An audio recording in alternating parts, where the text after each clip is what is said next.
नमस्कार, आप देख रहे हैं अनंत ज्ञान और मैं रीत हाजिर हूं दिन भर की बड़ी अपडेट्स के साथ। आगामी विधानसभा चुनावों की तैयारी में जुटी कांग्रेस ने शिमला में संगठनात्मक महामंथन शुरू कर दिया है। राजधानी शिमला के राजीव भवन में प्रदेश कांग्रेस कमेटी की 2 दिवसीय जनरल हाउस बैठक आयोजित की जा रही है। बैठक में हाल ही में हुए पंचायत चुनावों के प्रदर्शन की समीक्षा के साथ आगामी विधानसभा चुनावों को लेकर रणनीति तैयार भी की जा रही है। विधानसभा मॉनसून सत्र से पहले हिमाचल मंत्रिमंडल में बड़ा बदलाव भी होने जा रहा है। शिमला संसदीय क्षेत्र से एक मंत्री को ड्रॉप करने की तैयारी है, तो वहीं मंत्री को ड्रॉप करने पर सहमति बनती है तो एक के साथ 2 नए मंत्री कैबिनेट में शामिल हो जाएंगे। प्रदेश कांग्रेस की प्रभारी रजनी पाटिल ने ये भी संकेत दिए हैं कि हिमाचल मंत्रिमंडल में जल्द विस्तार और फेरबदल हो सकता है। उन्होंने कहा कि इस मुद्दे पर फैसला लेने के लिए कांग्रेस महासचिव केसी वेणुगोपाल जल्द धर्मशाला पहुंचेंगे, तो वहीं मुख्यमंत्री सुखविंदर सिंह सुक्खू ने भी मंत्रिमंडल विस्तार की पुष्टि करते हुए कहा कि कैबिनेट में एक पद खाली है जिसे भरना भी जरूरी है और इस पर अंतिम फैसला हाईकमान करेगा। बैठक में संगठन को बूथ स्तर तक मजबूत करने, कार्यकर्ताओं की भूमिका बढ़ाने और आगामी चुनावों के लिए प्रभावी रणनीति तैयार करने पर भी विशेष जोर दिया जा रहा है। दूसरे दिन महिला कांग्रेस, युवा कांग्रेस, किसान कांग्रेस, NSUI, सेवा दल और अग्रणी संगठनों के साथ अलग अलग बैठकें आयोजित होंगी। कांग्रेस का ये 2 दिवसीय मंथन आने वाले चुनावी मुकाबले के लिए संगठन को नई दिशा और नई ऊर्जा देने की कवायद माना जा रहा है। CBI की भ्रष्टाचार निरोधक शाखा शिमला ने भ्रष्टाचार के खिलाफ बड़ी कार्रवाई करते हुए मिलिट्री इंजीनियर सर्विस यानी MBS के assistant garrison engineer KK Soni को 93,000 रुपए की रिश्वत लेते हुए रंगे हाथ गिरफ्तार किया है। आरोप है कि अधिकारी ने एक ठेकेदार से उसका लंबित बिल पास करवाने के एवज में रिश्वत की मांग की थी। शिकायत मिलने के बाद CBI ने मामले का सत्यापन किया और एक विशेष ट्रैप ऑपरेशन तैयार किया गया और तय योजना के तहत जैसे ही आरोपी अधिकारी ने 93,000 रुपए की रिश्वत स्वीकार की, CBI की टीम ने उसे मौके पर ही दबोच लिया। ये कार्रवाई CBI शिमला के पुलिस अधीक्षक राजेश चहल के नेतृत्व में की गई, जिसमें अतिरिक्त पुलिस अधीक्षक सुमित पाल, उप पुलिस अधीक्षक गोविंद सोलंकी और अन्य अधिकारी शामिल रहे। आरोपी अधिकारी को गिरफ्तार भी कर लिया गया है और उससे पूछताछ जारी है। हिमाचल प्रदेश सरकार ने ट्रेनी और जॉब ट्रेनी कर्मचारियों को बड़ी राहत देते हुए 15 दिन के पितृत्व अवकाश की सुविधा देने का फैसला किया है।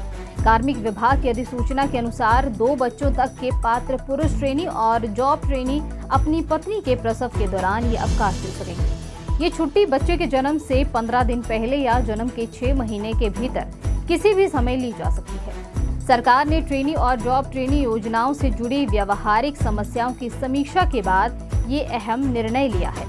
इसके साथ ही विशेष परिस्थितियों में चयनित अभ्यर्थियों को ज्वाइनिंग अवधि बढ़ाने का प्रावधान भी दिया गया है, जिस पर वर्ष 2016 के दिशा निर्देशों के तहत विचार किया जाएगा। वहीं सरकार ने EWS आरक्षण नियमों में भी बदलाव किया है। अब जॉब ट्रेनी के परिवारों को आर्थिक रूप से कमजोर वर्ग की श्रेणी से बाहर माना जाएगा। इसके अलावा स्वतंत्रता सेनानी की विवाहित बेटियों और विवाहित पोतियों को भी सरकारी नौकरियों में आरक्षण का लाभ देने का रास्ता भी साफ कर दिया गया है। सरकार का ये कहना है कि इन फैसलों से सेवा शर्तें अधिक कर्मचारी हितैषी और व्यवहारिक बनेंगी तथा युवाओं को बेहतर सुविधाएं भी मिलेंगी। हिमाचल के बैंकों में जनता की 307 करोड़ रुपए से ज्यादा की जमा पूंजी अब अपने असली हकदारों का इंतजार कर रही है। वित्तीय सेवा विभाग और RBI के संयुक्त अभियान के बावजूद प्रदेश के 10,67,000 से अधिक निष्क्रिय और अनक्लेम्ड बैंक खातों का अब तक निपटारा नहीं हो पाया है। 31 अगस्त 2025 तक के प्रदेश के विभिन्न बैंक्स में 333 करोड़ 63 लाख रुपए जमा थे। खाता धारकों और उनके उत्तराधिकारियों की तलाश के लिए 6 महीने का विशेष अभियान भी चलाया गया था, लेकिन 31 मार्च 2026 तक केवल 10,082 खातों का ही निपटारा हो सका है और करीब 26 करोड़ 49 लाख रुपए ही लोगों को वापस मिल पाए। इस तरह अभी भी 307 करोड़ रुपए से अधिक की राशि बैंक्स में फंसी हुई है। सबसे ज्यादा अनक्लेम्ड खाते कांगड़ा जिले में है, जहां 74 करोड़ रुपए से अधिक की राशि पड़ी हुई है। बैंकिंग के विशेषज्ञों के मुताबिक कई खाता धारकों की मृत्यु हो चुकी है, कईयों के पते बदले गए हैं या परिवारों को खाते और FD की जानकारी ही नहीं है। ऐसे में बैंक्स लगातार लोगों से अपने पुराने खाते, एफडी और निष्क्रिय खातों की जानकारी लेने की भी अपील कर रही है। अगर आपके परिवार में भी किसी सदस्य का पुराना बैंक खाता या एफडी है तो समय रहते बैंक की शाखा या आरबीआई पोर्टल पर जांच जरूर करें। अब सरकारी बैठकों में घंटों की बहस नहीं बल्कि नतीजों पर होगा फोकस। केंद्र सरकार ने नौकरशाही की कार्यशैली बदलने के लिए नई गाइडलाइन भी जारी की है। कैबिनेट सचिव डॉक्टर टी.वी. सोमनाथन ने आईएएस अधिकारियों को लंबी और बिना परिणाम वाली बैठकों से बचने के निर्देश दिए हैं। ये गाइडलाइन अब हिमाचल प्रदेश में भी लागू होगी और सभी आईएएस अधिकारियों को इसे अपनाने को भी कहा गया है। नई व्यवस्था के तहत बैठक बुलाने से पहले उसका उद्देश्य स्पष्ट करना होगा। यदि किसी विषय का समाधान ईमेल या फोन के माध्यम से हो सकता है तो बैठक करने से बचने की भी सलाह दी गई है। बैठकों को सामान्यतः 30 से 60 मिनट के भीतर समाप्त करने पर भी जोर दिया गया है।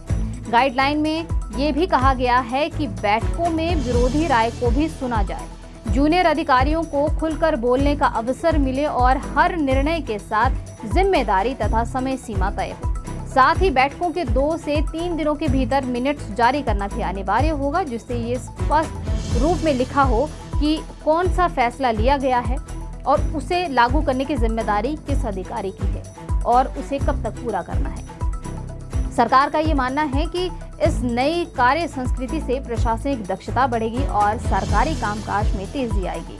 छात्र आत्महत्या के बढ़ते मामलों पर सुप्रीम कोर्ट की सख्ती के बाद हिमाचल प्रदेश के सभी विश्वविद्यालयों और कॉलेजेस में अलर्ट जारी हो गया है। उच्च शिक्षा निदेशालय ने प्रदेश के सरकारी, निजी और सहायता प्राप्त उच्च शिक्षण संस्थानों से 3 दिन के भीतर सुरक्षा और मानसिक स्वास्थ्य व्यवस्था पर विस्तृत रिपोर्ट भी मांगी है।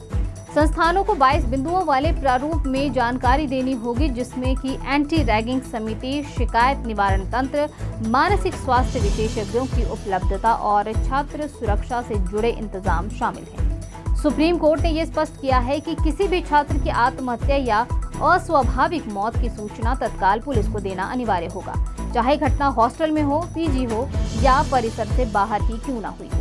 साथ ही शिक्षकों, कर्मचारियों और प्रशासनिक पदों की रिक्तियां 4 महीने के भीतर भरने और लंबित छात्रवृत्तियां जारी करने के भी निर्देश दिए गए हैं। उच्च शिक्षा निदेशक सुनीता सिंह ने चेतावनी दी है कि निर्देशों की अवहेलना होने पर संबंधित संस्थान प्रमुख की व्यक्तिगत जिम्मेदारी तय करती है। हिमाचल में किशोर न्याय व्यवस्था को मजबूत करने की दिशा में हाई कोर्ट ने बड़ा कदम उठाया है। राज्य के सभी 11 सिविल और सेशन डिविजनल्स में जुवेनाइल जस्टिस बोर्ड के लिए 11 प्रिंसिपल मजिस्ट्रेट पद सृजित करने की सिफारिशों को अदालत ने रिकॉर्ड कर लिया है।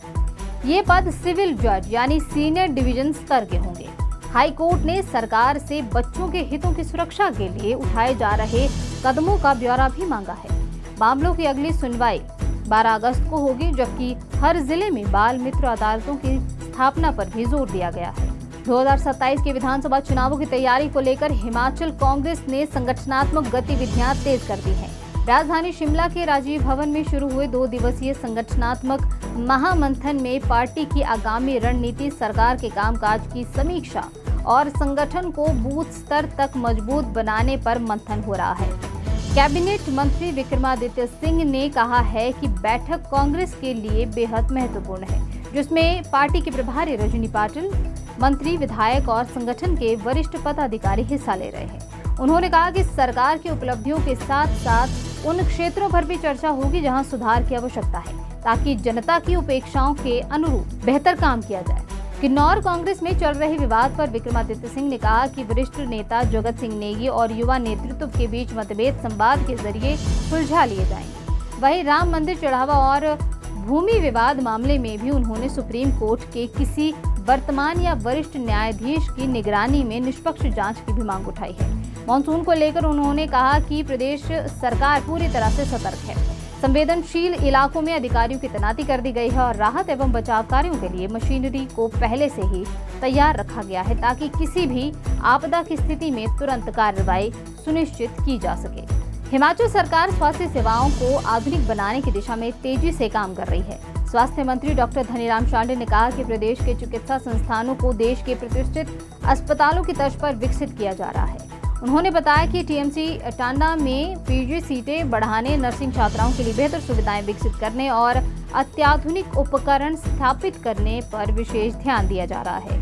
अस्पताल में HDF, डायलिसिस और अन्य आधुनिक मशीनों को शुरू किया जा रहा है। डॉक्टर शांडिल ने बताया है कि TMC, IGMC और चमियाना में ऑटोमेटेड लैब स्थापित करने के लिए 75 करोड़ रुपए की राशि जारी की गई है, जिसमें से मरीजों को जांच रिपोर्ट तेज और सटीकता के साथ मिल सकेगी। उन्होंने कहा कि सरकार का लक्ष्य प्रदेशवासियों को अपने ही राज्य में बेहतर, सुलभ और आधुनिक स्वास्थ्य सुविधाएं उपलब्ध करवाना है। हिमाचल प्रदेश में मौसम ने फिर करवट ले ली है। प्रदेश में अगले एक सप्ताह तक बारिश का दौर जारी रहने के आसार हैं। तो वहीं मौसम विभाग ने मंडी, सिरमौर, चंबा और कांगड़ा समेत कई जिलों के लिए ऑरेंज अलर्ट जारी किए हैं। बीते 24 घंटों में कसौली, मनाली, धर्मपुर और भटियात में अच्छी बारिश दर्ज की गई है, जबकि शिमला सहित कई इलाकों में रुक रुक कर वर्षा हो रही है। मौसम विभाग के अनुसार 10 जुलाई तक प्रदेश भर में बारिश का सिलसिला यूं ही जारी रहेगा। तो वहीं 6 और 7 जुलाई को कुछ स्थानों पर भारी से बहुत भारी बारिश की भी चेतावनी दी गई है। प्रशासन ने लोगों से सतर्क रहने और अनावश्यक यात्रा करने से बचने की भी अपील की है। फिलहाल इस बुलेटिन में इतना ही। बाकी की तमाम जानकारी के लिए आप जुड़े रहिए अनंत ज्ञान के साथ।